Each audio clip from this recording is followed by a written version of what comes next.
Le journalisme de grand chemin, comme il y a des bandits de grand chemin, prend parfois un visage féminin, comme avec Daphné Deschamps, pseudo-journaliste indépendante et vraie militante gauchiste. Après des études à Grenoble, Sciences Po, et un master à l'école de journalisme de la ville, tous deux terminés en 2021, la jeune Daphné Deschamps, que j'appellerai familièrement Dédé, commence sa carrière à Politis. Vous ne connaissez pas Politis?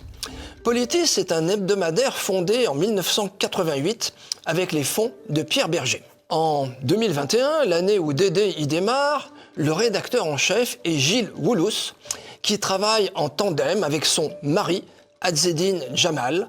Vous mettez des guillemets où vous voulez. Azzedine se présente comme avocat, un titre usurpé.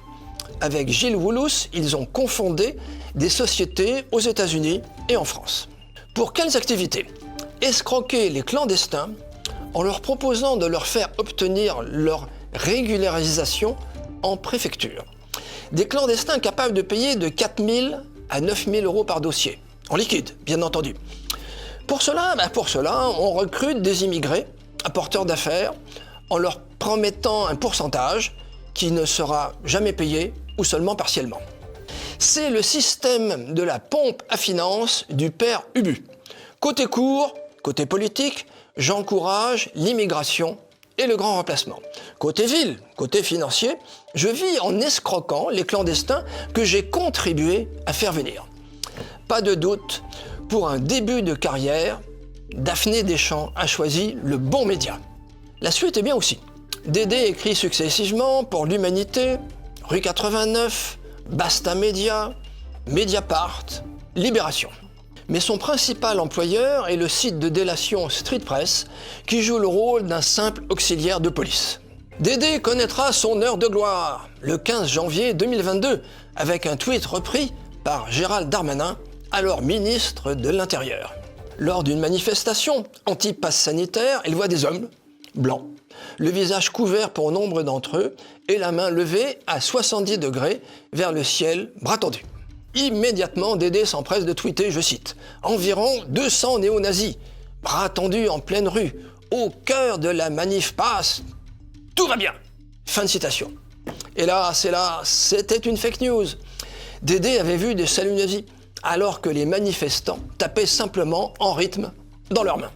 Le visage de Dédé n'est pas étranger aux équipes du boulevard Voltaire. Le journaliste reporter Jordan Florentin a eu affaire à elle sur le terrain. Le 31 janvier 2023, il couvrait une manifestation contre la réforme des retraites à Paris. Je le cite. « Elle nous a repérés dès le début de la manifestation.